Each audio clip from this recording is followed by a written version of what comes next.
boys and girls. My name is Jennifer, and I have a story I'd like to read to you today. The title of the book is Chrysanthemum. Let me tell you what it's about.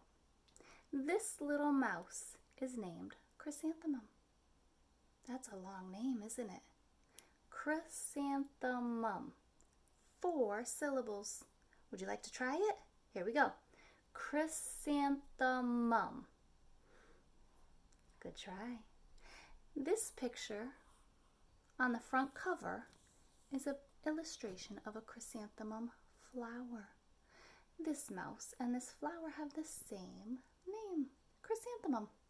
Well, she loves her name until someone makes fun of it at school, and it makes her very sad. So sad that she wilts. Let's read to see what happens. The day she was born was the happiest day in her parents' lives. She's perfect, said her mother. Absolutely, said her father. And she was. She was absolutely perfect, just like you. Her name must be everything she is, said her mother. Her name must be absolutely perfect, said her father. And it was. Chrysanthemum. Her parents named her Chrysanthemum. Chrysanthemum grew and grew and grew, and when she was old enough to appreciate it, Chrysanthemum loved her name. I love my name.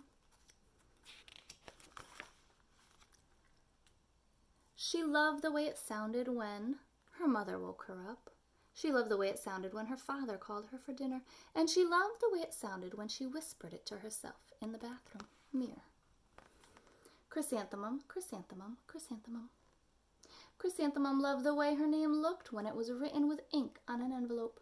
She loved the way it looked when it was written with icing on her birthday cake. And she loved the way it looked when she wrote it herself with her fat orange crayon. Chrysanthemum, chrysanthemum, chrysanthemum. Chrysanthemum thought her name was absolutely perfect. And then she started school. On the first day, Chrysanthemum wore her sunniest dress and her brightest smile. She ran all the way. Hooray, said Chrysanthemum. School! But when Mrs. Chudd, her teacher, took roll call, everyone giggled upon hearing Chrysanthemum's name. Oh, there she is. That didn't make her feel good. It's so long, said Joe. It scarcely fits on your name tag, said Rita, pointing. I'm named after my grandmother, said Victoria. You're named after a flower. Chrysanthemum wilted. She did not think her name was absolutely perfect. She thought it was absolutely dreadful. The rest of the day was not much better. During nap time, Victoria raised her hand and informed Mrs. Chudd that Chrysanthemum's name was spelled with 13 letters. That's exactly half as many letters as there are in this entire alphabet, Victoria explained. Thank you for sharing that with us, Victoria, said Mrs. Chudd. Now put your head down. If I had a name like yours, I'd change it, Victoria said as the students lined up to go home. I wish I could, thought Chrysanthemum miserably. Welcome home, said her mother. Welcome home, said her father. School is no place for me, said Chrysanthemum. My name is too long. It scarcely fits on my name tag, and I'm named after a flower. Oh, pish, said her mother. Your name is beautiful, and precious, and priceless, and fascinating, and winsome, said her father. It's everything you are, said her mother. Absolutely perfect, said her father. Chrysanthemum felt much better after her favorite dinner, macaroni and cheese with ketchup, and an evening filled with hugs and kisses and parcheesi. That night, Chrysanthemum dreamed that her name was Jane. It was an incredibly pleasant dream. The next morning, Chrysanthemum wore her most comfortable jumper. She walked to school as slowly as she could. She dragged her feet in the dirt. Chrysanthemum, chrysanthemum, chrysanthemum, she wrote. She even looks like a flower, said Victoria as Chrysanthemum entered the playground. Let's pick her, said Rita, pointing. Let's smell her, said Joe. Chrysanthemum wilted.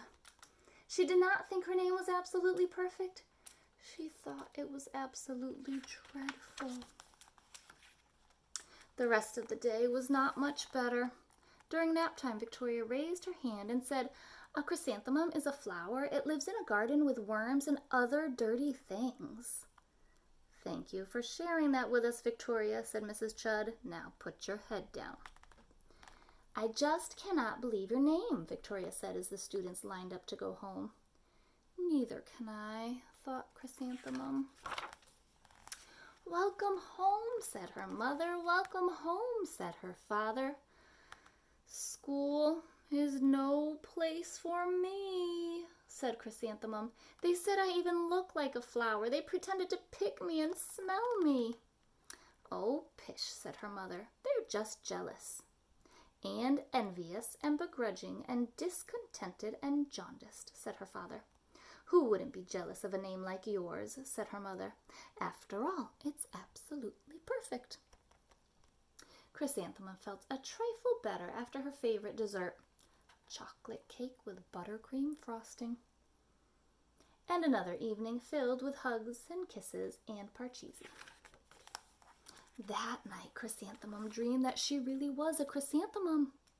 She sprouted leaves and petals. Victoria picked her and plucked the leaves and petals one by one until there was nothing left but a scrawny stem.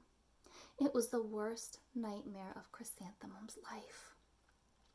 Chrysanthemum wore her outfit with 7 pockets the next morning. She loaded the pockets with her most prized possessions and her good luck charms. Chrysanthemum took the longest route possible to school. She stopped and stared at each and every flower.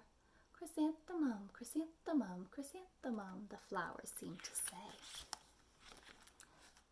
That morning, the students were introduced to Mrs. Twinkle, the music teacher. Her voice was like something out of a dream, as was everything else about her. The students were speechless. They thought Mrs. Twinkle was an indescribable wonder. They went out of their way to make a very nice impression. Mrs. Twinkle led the students in scales. Then she assigned roles for the class musical. Victoria was chosen as the dainty fairy queen. Rita was chosen as the spiffy butterfly princess. Joe was chosen as the all-important pixie messenger. And Chrysanthemum was chosen as a daisy. Chrysanthemum's a daisy, chrysanthemum's a daisy, Joe, Rita, and Victoria chanted, thinking it was wildly funny. Chrysanthemum wilted. She did not think her name was absolutely perfect. She thought it was absolutely dreadful. What's so humorous? That means what's so funny? Asked Mrs. Twinkle. Chrysanthemum, was the answer. Her name is so long, said Joe. It scarcely fits on her name tag, said Rita, pointing. I'm named after my grandmother, said Victoria. She's named after a flower. My name is long, said Mrs. Twinkle. It is, said Joe. My name would scarcely fit on a name tag, said Mrs. Twinkle. It would, said Rita, pointing. And, said Mrs. Twinkle, I'm named after a flower, too. You are, said Victoria. Yes, said Mrs. Twinkle. My name is Delphinium. Delphinium Twinkle. And if my baby is a girl, I'm considering Chrysanthemum as a name. I think it's absolutely perfect. Chrysanthemum could scarcely believe her ears. She blushed, she beamed, she bloomed. Chrysanthemum, chrysanthemum, chrysanthemum. Joe, Rita, and Victoria looked at Chrysanthemum longingly. Call me Marigold, said Joe. I'm Carnation, said Rita, pointing. My name is Lily of the Valley, said Victoria. Chrysanthemum did not think her name was absolutely perfect. She knew it.